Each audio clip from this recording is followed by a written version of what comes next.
Welcome to Peace Radio. Welcome, Fritz, too. Fritz Knorr and Jeanne McHale are here as well. It's a great pleasure, Sally. It's always a pleasure to see you. We just came from a gig with you where you were our great cowbell.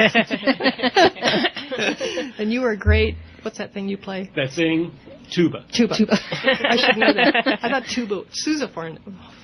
Sousaphone is the big thing with the... I've been looking at them on eBay. They're expensive. Yeah. Anyway, peace band. Peace is more fun. That's our slogan. Your slogan. You started it, Fritz. So, could you just talk a little bit about how the peace band got started and what was the inspiration? Yeah, we have the peace band is a group, sort of organized group of people who, and we try to at least add some life to left-wing things happening in town. We would play for the right-wingers, but they don't ask us to. And the left-wingers, they are too polite to tell us to leave, so we got a gig. And the left-wingers love you, Fritz. Actually, it came from right after when this run-up to war was coming. There was some public demonstrations for peace, and they were real quiet, and I thought maybe something needed to, not only be out on the street and showing that you were for peace. It'd be nice to make some noise for peace too, and it's kind of hard to do without musical instruments. Just can make a lot of noise. Right. Well, it's better than yelling too, which you can't do it for you don't long. want to do that. Yeah, you don't want to do that. it for long. So that's how it started, and also partly about that time, if you remember, some of us are old enough to remember the run up to war, the permanent war now. Right. In spite of the American book that I read that was just was profound at the time. I don't know that it would be if I read it now, but it was called "War is a Force That Gives Us Meaning," written by Chris Hedges. Right. And I have my issues with Chris Hedges now because he's almost a war apologist now. But at the time, he did make some really powerful points in that book. In that war makes a lot of very powerful emotions. There's a lot of there's a whole bundle of emotions that come with war, and it's including the obvious ones like vengeance and love for our troops. But there's also this self-definition that our troops are moral and trained and righteous, and their troops are dirty and bad, and so there's a self-definition for it. But there's a whole bunch. I can't even go through it right now. He went through a big bunch of emotions, and they're powerful emotions that people have that are bundled up with war, and they kind of drive us toward war. Right. He was a longtime war correspondent. Right. So right. He was there. He Not related how. Even both on a social level, on a countrywide or a society-wide level, and on a very personal level, war pulls you in because of the just enormous power of the emotions of it. Right. But while reading that, there was one emotion that you just can't get through in war. There's one, and so on the one hand, I felt, boy, we're in a world of trouble here on the peace side, because whenever we trot out the sorrow and anger of the results of war, that it's just like they always got us whooped, because the solemnity and sorrow of a formal military burial or something just really has us whipped, I mean, they can really, the very same emotions that we would like to portray of the sorrow of destruction and war, they actually have, are working on the same terms. So I came around that the one thing that we have on our side that they can't come anywhere near, and that's fun. There is nothing fun about war. No, fun, just pure joy, fun doesn't exist. So that was where my phrase "peace is more fun" came from, because I just really wanted to hit on that. Wow. That fun is ours, and ours alone, really. And the warmongers cannot touch it. Yay, Fritz! Cool. I've heard that phrase for however many years the Peace Band has been up, but I didn't realize that was the origin of it. That's wonderful. I love it. It makes it even more. Fits. Yeah, and it truly is fun.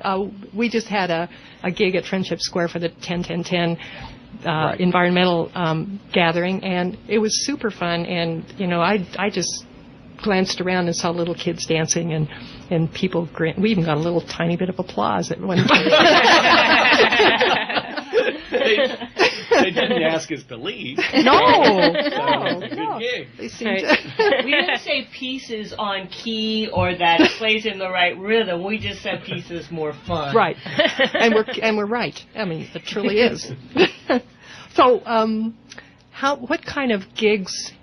Describe some of the gigs that Peace Band has been part of. Well, the one today was for this 10-10-10 thing. Sure. They tend to be, left-wingy things. One time we played the Star Spangled Band. Well, we play the 4th of July every year, for official governmental City of Moscow 4th of July celebration with flags and everything. Military Honor Guard, except not this year. I don't think we got... Linda Paul organizes that every year. And somehow she didn't get a Military Honor Guard this year. Maybe we scared them away. Maybe we scared them. Years past. But we had Military Honor Guard. And so for that, we play the Star Spangled Banner and God Bless America and stuff like that. But I was getting to for the inauguration party for President Obama that was held here at the 1912 Center. That was, I must say, the one time that I played the Star Spangled Banner and really felt proud of our country. And it had been a while for a lot of us. So we play outside mostly, mostly outside. It's because we can run then. Well, mostly we're marching. Every now and then we have an indoor gig where we hold still. And we're probably one of the very few bands in town that can actually move. We don't need electronics. So if people are listening, if we do have listeners to Peace Radio. There are. Right. Yay, listeners to Peace Radio. And who are... If they're listening to Peace Radio, of course, they're the coolest people in Moscow. So if they, we do play gigs, and here's the thing, we don't need electronics. We don't need a plug. We don't need a stage.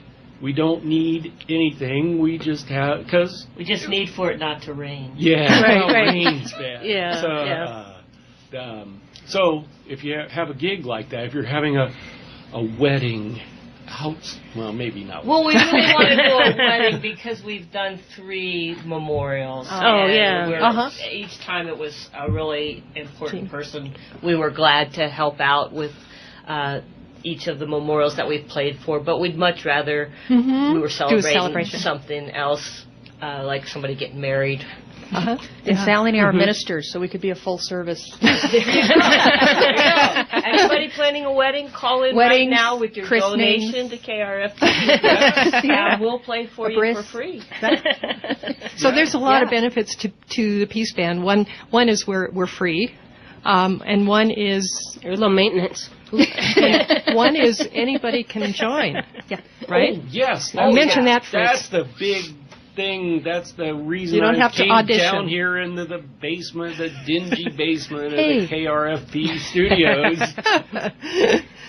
Is that anyone can play, and we would dearly love to have more players. So what do we have now? We have it depends on what today, for instance, was a trumpet, a trombone, and a tuba, and a cowbell. And a cowbell. And various great clanky, drummy things. Plenty of drums. We always have drummers. But there's always room for more. If all you can do is play a hippie hand drum, well, then come along. Or djembe players. We have had an incredible lack of saxophone or reed players. I don't know what is up with them. They think they need to be. It may be because it's such a weenie. I don't know. I shouldn't say that. They just can't play outside, or they can't play. Of course they can. They're the core of a marching band in high school. So, and I played clarinet outside, so I know it can be done.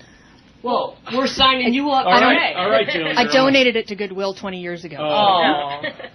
Maybe it's still there. So, sporadically, we've had everything from French horns and piccolos and accordions. And every now and then it's someplace where there's a piano and I get to play the piano and all kinds of drums. The bells. Remember he was playing the bells? Greg. Yeah, in the Johnson parade. Yeah, so just whoever shows up, and you don't have to be a member or anything. If you are into reading notes on the page, Fritz has made a website where people can go look at the charts in various keys according to your instrument. But a lot of the person out there who thinks they might want to play, if you're interested in, you might want to just look at the music, because you know how when you're in a music store, you look at music and say, can I play this? Oh, no, that's too hard or that's too easy.